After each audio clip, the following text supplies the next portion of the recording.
C'est en rassemblant les meilleurs, en construisant ensemble, en voyant loin et grand, que naissent les plus grandes innovations. Il faut être ambitieux pour se donner les moyens de réussir.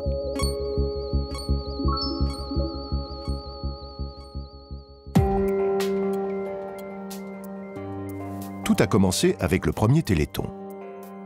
Grâce à la générosité des Français, c'est la création de Généthon en 1990, puis de l'Institut de myologie en 1996. Viendront ensuite ISTEM et Atlantic Gène Thérapie. Chacun a sa spécialité, son domaine de recherche et de compétences. Chacun dans sa partie est un expert. Des premiers défis sont relevés. Le début du décryptage du génome humain, l'identification de centaines de gènes responsables de maladies, les premiers essais sur l'homme.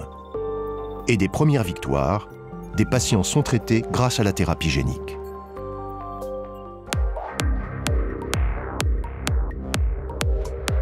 Mais pour les malades, il faut accélérer. L'idée, créer l'Institut des biothérapies des maladies rares. Le principe est simple. Fédérer les acteurs de la recherche, faire travailler ensemble les talents et les expertises les plus pointues. Les forces de chacun, ainsi conjuguées, vont permettre à tous d'accélérer et d'imposer la transversalité et la complémentarité comme modèle.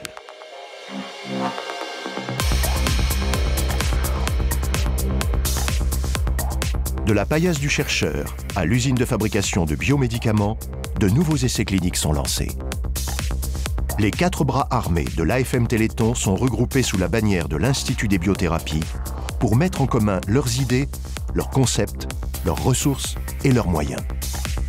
L'Institut des biothérapies est une opportunité énorme, une force de frappe à la hauteur des nouveaux défis.